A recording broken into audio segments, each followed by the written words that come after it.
welcome into the very first podcast on the road while moving on Interstate 70 at a whopping high rate of speed of 82 miles an hour, because that's how they roll here in Kansas. So Keith and I are heading back home from the Overland Expo Mountain West, just north of Denver, in the lovely community of Loveland, Colorado. Keith, did we have fun or what? We had a blast. We have a lot to talk about. It was a beautiful area. It was hot, but Colorado hot's always better to me than anywhere else. We have so much. So, kind of an interesting idea here that came from, number one, boredom. It's Kansas, but also. Yes. We have a brand partner that has a really cool product. They're called Seasucker, and they have these suction mounts. So we've got multiple cameras going here, and that one outside almost got taken out. Man, right, by that big, huge bug that just crashed our windshield. So yeah, the thump was a bug. But Seasucker makes, and we've demoed these guys before at SEMA. They have suction cup based mounts for vehicles. And you can do some really cool stuff with them. You can put bike racks on them. You can put cameras on them, obviously. We've seen, trash can holders, TV holders, anything you can imagine, radio holders. Outside the vehicle, if you don't have roof racks, they've got solutions that you can, get things on a vehicle without it. And then you just take it off when you're done.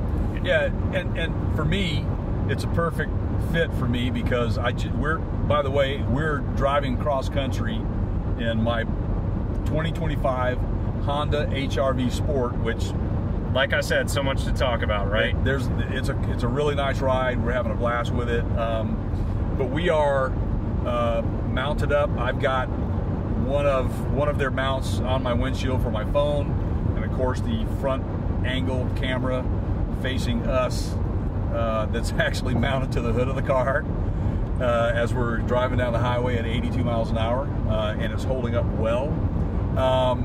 For me, this is a good solution product because I don't want to drill holes and have permanent mounting on my vehicle because it is my only and primary vehicle. So it's a good solution for people who want to be able to remove their racks and bars and everything pretty easily. It's a good solution, wouldn't you say? It is. So remember, you can find out more. Go to our website, partscounterguru.com, click the show specials tab, and we will get a promo code up there for you guys for this product, so that you can have the best of both worlds. I'll pull up in the catalog here in the back seat in just a little bit, and we'll talk about some of their specific offerings. So we started midweek with another partner, Intrepid, who was a big. They're a partner of ours. They're out of Boulder. They were a big exhibitor at the show. They had a couple cool setups.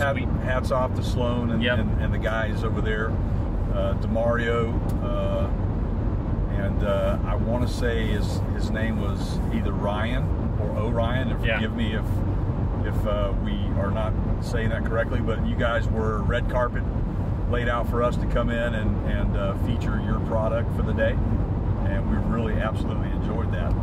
Treated like two very special people. We appreciate that. So we have some exclusive content that we filmed, and we're going to do some video releases for that. If you have not discovered our YouTube channel, you can find that at youtube.com/PartsCounterGurus. That's where all that stuff goes to live, and look for that soon. So we're in western Kansas right now. We're near, looks like, what is this, Nease City? Yeah, or Ness City. Not yet to Hayes. Right. So, going to try to make it to Columbia, Missouri by the end of day. Kind of just decided it would be fun to turn the cameras on, turn the microphones on. It's going to sound different, I know, than our usual acoustic setup, but, why not, right? We're in Kansas. What else have we got to do? So got to keep pumping the podcast out, man.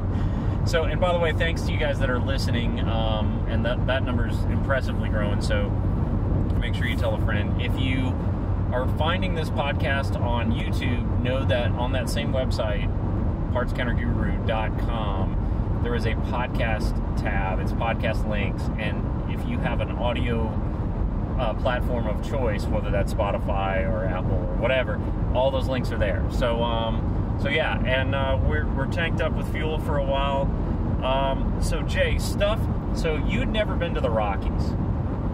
Okay. Well, in the park. In the park, yeah. Rocky Mountain National Park. I've never been.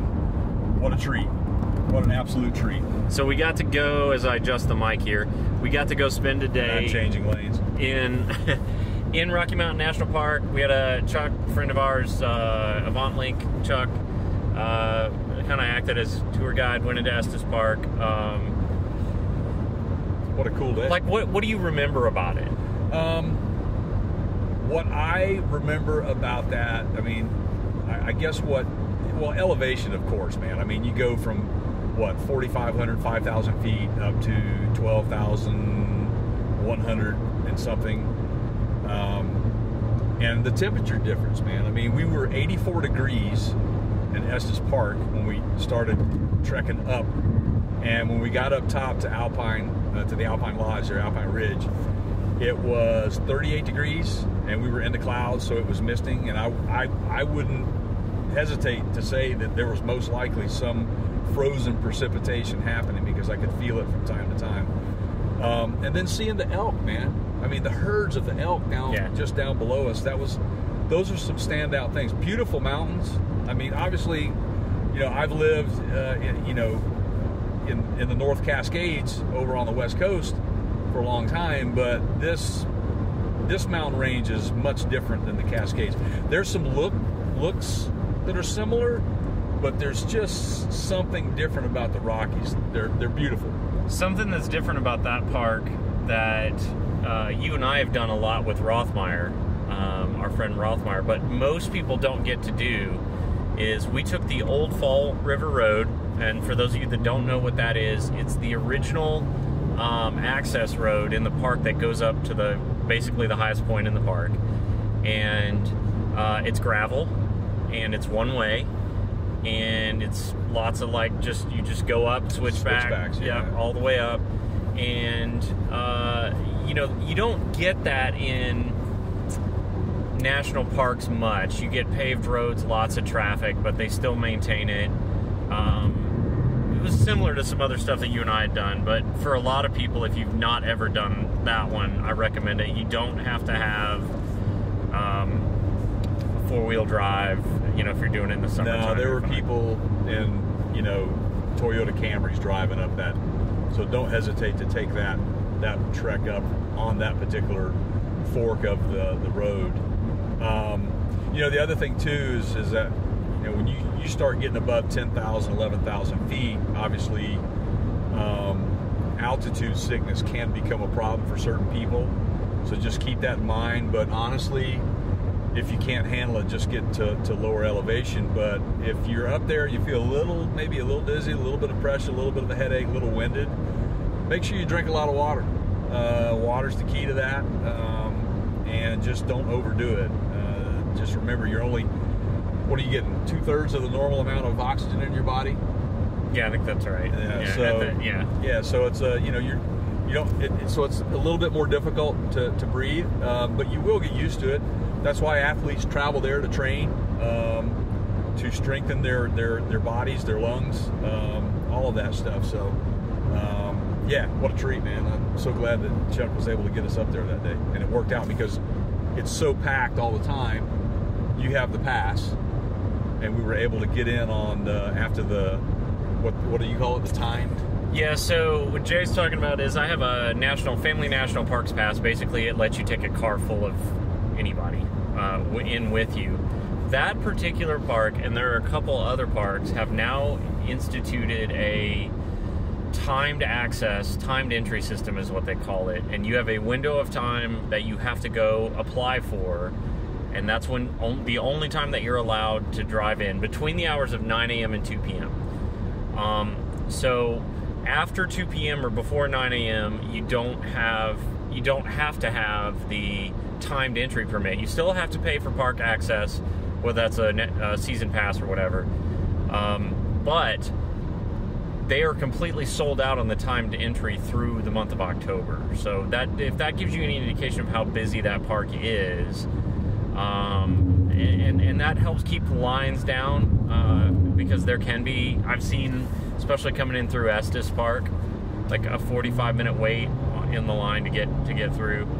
So yeah, now at the actual show, so this was the Overland Expo, and it ran through the weekend. We got to hang out in Loveland, liked Loveland, right? Like, yeah. So in the area, of course, you got Denver is the big closest city. It's about 50 miles away. And then you've got Boulder, and you've got Longmont, and you've got some smaller towns, and then Loveland is kind of on your way up to Fort Collins. That's kind of the order. And then I would say Longmont is the most... No, I'm sorry. Loveland is the most... What's the word I'm looking for here? I think you threw out blue collar. Yeah, the most blue collar, right? Yeah. Like, it's got some old, early 1900s buildings, and just pretty eclectic. Yeah. I mean, all of northeastern Colorado is eclectic, but we had a nice VRBO that we rented, and it was very comfortable and convenient to the what a nice downtown area for food and entertainment. Right. Very well done. You're not going to go hungry. You're not going to have a shortage of choices either. The other thing that was really, really cool was the fact that there's a few breweries there and a lot of tap rooms. And as you guys well know, Colorado is definitely known for a lot of great beers. Yeah. And that's something that Keith and I do enjoy doing, is checking out local taps, and we had a good time in our after hours when we weren't working, to go and eat and enjoy some beers. So great stuff. But we also did that in Boulder. So we were in Boulder for, like he said earlier, for the Intrepid Camp Gear video shoot that we were doing. But we spent the afternoon on, was it Pearl Street Mall is what they call it? Yeah, in Boulder. Yeah, it's kind of the touristy kind of. Yeah, it's a really cool area.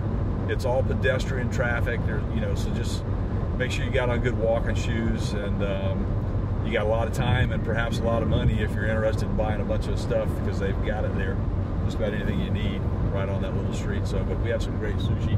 Yeah. And, there's lots of great, surprisingly, as landlocked as Colorado is, there's great sushi restaurants. Yeah, for sure. And so the Overland Expos, and Expos plural, because they have them in various locations around the country. This one, again, in Loveland, it's at a facility called The Ranch, and it was big. If you are into, so we typically have done a lot of SEMA shows. This is a vendor type show for all things outdoor. So RV manufacturers are there, rooftop tent manufacturers, non-elevated tent manufacturers, all the accessories that go along with that, whether it's lift systems for your trucks, rack systems, tires. There was an RC car thing going on, bikes, just endless kind of anything. If you can think of it, outdoorsy wise, there was stuff there. Seasucker was there, of course. Max Tie Downs, and I actually wore this shirt, Jay, so the little story here. Max Tie Downs was not there, but I will mention them anyway because we love them so much. So yeah, Max sent us some shirts, and I brought this shirt on purpose because I've gotten to the point in my life where I have to wear the thing to remind me to talk about the thing. All right, so I was trying to wash it last night and put it on today for this. Max Tie Downs, great brand partner of ours, and if you guys have anything that you move around, especially over distance, whether that's on a trailer or on a rack, they make ATV tie downs, golf car tie downs, motorcycle tie downs. They've got some really clever hook systems. You can hook down race cars with them. They have modular systems for trailers, and they are just a great company. We really love them, and their product is superior to all the other tie-down stuff that's out there. That's right. We have a discount code on our website at partscounterguru.com with a link. Again, it's under the show specials for Max. And if you guys are looking for straps of any flavor to tie down your stuff, you need these. And they come in, if you get the kit, they'll come in a cool bag. And just like, one of the things that always bugs me about my straps is, how do I tie them back up? How do I, once I use them, how do I neatly package them back up? They build in kind of retention systems to help handle that. Jay's dropping the hammer here. We're passing a minivan, everybody. So remember Max, they're good to us. You guys please take care of them. If you're gonna buy tie downs, check them out. Right on. And okay, so other people that were at the show, how about ARB? Well, if you're into, they do refrigerators, they do all kinds of outdoor stuff, right? Yes. They've got bumper systems that are a factory option now for the new Tundra. Right. But think like outside the truck and inside the truck. So ARB was there. Baja Designs, which is another brand partner that we are working on, which is lighting, and S-Pod is the sister company. Right. Garmin, which we didn't have time to talk to, but you all know who Garmin is. We've done tons of reviews on their stuff. Usually it's their, you know, like RV specific, motorcycle specific GPSs. I mean, I can keep going. Was there a favorite of yours that you want to? Look, let me just say this. I have no favorites per se. The whole thing was a favorite for me because I needed to see this to convince myself if this was a path that I might want to go down. Now, Keith and I have often brought up overlanding, obviously, because we cover it, because we have so many brands that we work with. But I have been kind of apprehensive on pulling the trigger on going ahead and maybe building a vehicle. But what I saw there, and let me just say this, there is a solution for everything you could imagine while you're camping. Showers, cooking, just comfort in sleeping, seating, shelter lighting, from the weather. Shelter from the weather. I mean, the awnings, the awning company that we were... So they fit on your roof rack, and they just literally are in a tube, and they pop out. Power systems, right? So, yes. So Jay was looking at some of the drivables and then some of the towable trailer options and stuff, and it's just kind of a lifestyle choice thing. And so, as you dial it in, some of you guys out there build your own stuff. You'll convert a van. The power systems have come so far now. So we had solar panel manufacturers there. We had all the way down through the charge controllers, the inverters. Xantrex was there. Battleborn was there. But the batteries now, a lot of these guys you don't have, gone are the days of dragging around these heavy lead acid deep cycle batteries. The lithium stuff's gotten really, really good. It's really durable. You can beat them up and they'll take it. A lot of these guys are putting 10-year warranties on their RV lithium batteries, on their outdoor lithium batteries. But it's kind of crazy to me when you think about like just all the options to sort of have power now, right? Like, yeah, just the fold-up solar stuff, the flexible solar stuff, and then, you know, the generator options and all, just everything in between, right? Yeah, and not only that, and speaking of the power solutions that are available to you now, you know, we get it. We are so connected these days, and getting way out off the grid when you're overlanding is a lot of fun, but some of us just can't seem to let go of life outside of that. So there are solutions for satellite internet. You know, I mean, there are so many things available to you these days, and that's why I say that going to one of those shows, I can guarantee you that if you're looking for something specific to make sure that you have when you are overlanding, I guarantee you there is a manufacturer out there that has already thought of it, and it is for sale. It's my water bottle, everybody. Sorry. Yeah, what would you say was probably one of the funniest things that we saw? Oh, the potty glove. So there's all right, so there's tons of clever ways that these companies have tried to help you do your business outdoors. And, you know, the portable toilets and the like outdoor showers that convert to like a little privacy tent for you to, you know, take care of your business. Right. It's a woman-owned company. Two ladies started this company trying to come up with a sanitary way to take care of things after you do your girl things, right? And so they've got these gloves, and it's a sanitary situation where you go out and the name is Potty Wipes, right? But little did I know, Jay and I were sitting at dinner the evening that we met them, and I saw them, I'm like, Jay, we've got to, like, I have to meet these people. This is just for, you know, their website, like, right. So I'm sitting at dinner and I'm researching how, and, you know, God forbid anybody ever find my Google search history, but I'm researching how do hikers, women hikers, female hikers, deal with the bathroom situation.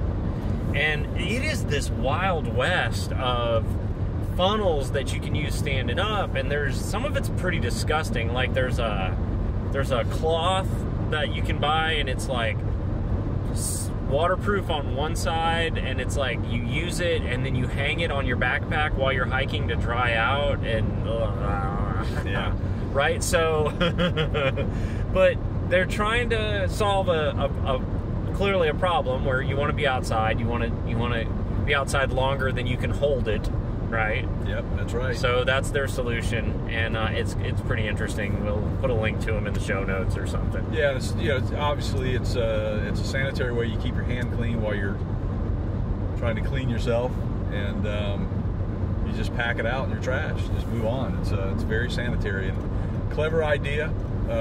Keith and I wish them both well with that. And who knows, at some point we might be able to feature them on our podcast. We asked them if they'd be interested, and they said that they would. So they also have a couple of other products that they put out there. Just again, this is a solution-based show, in my opinion, and they've got 3 solutions to things that people normally don't think about once they get out there. So I think the key to camping, overlanding, off-roading, whatever, is to be prepared. Preparedness is obviously the key. So always make a list, and if you don't have something that's on the list, guarantee you, if you go to your local, say Camping World or any outfitter in the world will probably have what you need to get your camping experience to be more pleasurable rather than frustrating. So the thing that I can say about this group, this community, that I really like is, for the most part, there's always a few, but the numbers are small. Most of the people that are into getting off the grid and getting away from the masses, and a lot of these guys are not just driving into like Rocky Mountain National Park, like they're going back country, they're going where there aren't roads, right? And most of these guys are super conscious about their trash and not making a mess when they camp, and they don't, leave it like you found it, if not better, right? And that's one of the things I really love about this group, because when I saw the boom in the RV industry during the pandemic, exactly what happened is what we thought would happen, which is you got a whole bunch of people buying RVs that had never done it before and had no idea kind of the unspoken rules. And it was very much when I grew up, a community of, you didn't have to lock your doors. Like, you could just go out somewhere in a campground and you were fine. And that's changed a little bit, but I think the overlanding crowd, specifically, still have that kind of tight knit, like, just be good. Yeah, I love the community too. You know what I mean? That's the thing, is that everybody that we've run into in this specific space are very conscientious of that, as you were just saying, but they also love to talk about the solutions that they have come up with for specific problems, you know, and that's how ideas are born. That's how products hit the market. It's like they start sharing, you know, what they went through, and through a series of brainstorming sessions together, they come up with a solution. Next thing you know, you got a product in the market. So that, again, that show is a solution-based show, but it also showcased a lot of vehicles. Man, some of the Earth roamers that were there were what would you think that one of those cost? Oh man, those are $1 million. Golly. Yeah. But God, you can go anywhere. Yeah, they're insane. Like, they literally look like military war zone, like something you see out of a movie that's just unbustable. Right. And giant tires, and I mean, if you haven't seen one of these things that we're talking about, think like everybody's seen like the military convoys on the interstate, and they've got the huge oversized vehicles that are probably getting 5 gallons to the mile. Right. That's kind of the size of these things. They're just insane. Yeah, they're massive. I thought some of the clever pull behinds. I don't recall the name of the one. It was the husband and wife. Yeah, it's a startup. They're out of Redmond, I think they said, Oregon. Yeah, that's right. So decades ago, there was a company called Hilo, and Hilo was a solution for we don't want to do a canvas. Everybody calls them pop-up campers. Right. Technically, they're fold-downs. I don't know why, but if you go look for pop-up on any manufacturer site, they call them fold-downs. But the ones that we've all seen, that you have tents on both ends and they expand and you crank them up and all that. The problem with those is they're not all season. They're not year-round. You really can't. I mean, they have furnaces in them, but you're really not going to be able to use that in like very, very cold weather. So the Hilo back in the day was the solution to that, which it was folded down when you pulled it, so it had less wind drag and they were lighter and all that, less of a footprint, but then you could expand them up and it was hard-sided all the way. So they have, the couple that Jay is talking about have basically come up with, they're bringing back that style, and it's hard-sided. There's some pretty cool future thinking, feature forward kind of things.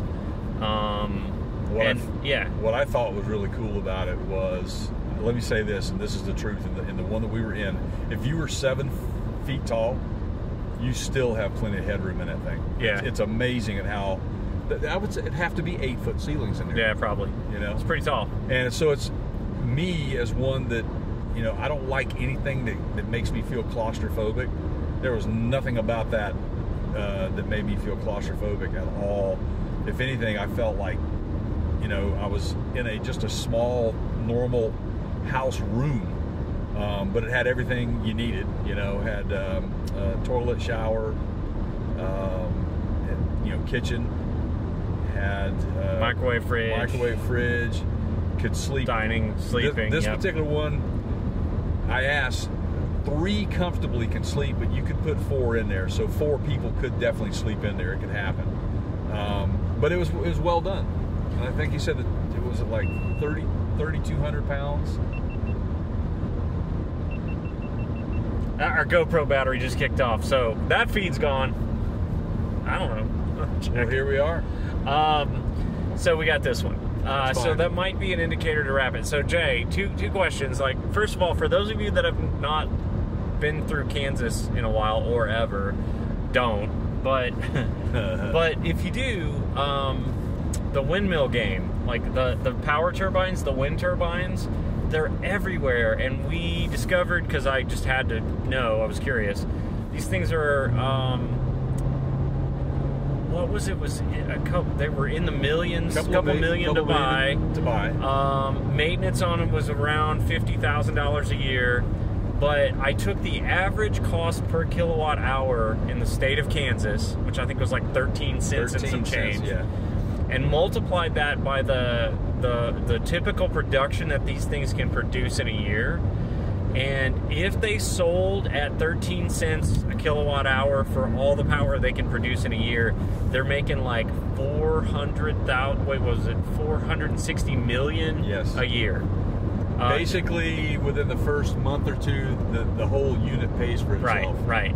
And They're obviously just printing money. that's an oversimplification, but for those of you guys that just, yeah, it's crazy. The other thing I will say, Jay, this is probably one of the only states where I could literally just blindfold you, put you in a vehicle, take you somewhere on the Interstate 70 corridor in Kansas, and take the blindfold off and ask you where you were, and you would have no idea. It just all looks the same, It's right? it's flat.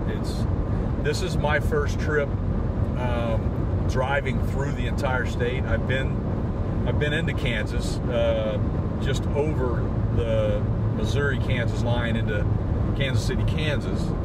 I think because many years ago went to a casino or something out over there, but I had never been through the state like we are doing today. So I don't know how many. It's the trip ticket for today was, I think, roughly 600 and some change all It's together. a haul, man. Yeah, it's a haul. It's a long day, but we're getting there. We've only got at this point 5 hours, just over 5 hours left to go, and 390 total miles to go. And if the speed limit gets back up to 80, we might get there faster. Yeah. So, Right. But we're trying to stay just at it or just above it. So there you go. All right, guys, I'm going to wrap this one as I see a giant cartoon dog-looking thing statue on the side of the road. I have no idea what that was, but now I got to look it up. Right next to the ball of yarn. Yeah, right. Look like Odie from Garfield. Okay, all right. All right. Yeah. Okay, so until next time, that's my pal Jay over there. I'm Keith. We're on the road coming at you. Make sure you check out our website at partscounterguru.com. Tell a friend, subscribe. Click the show specials for all the deals, and we will see you guys on the next one.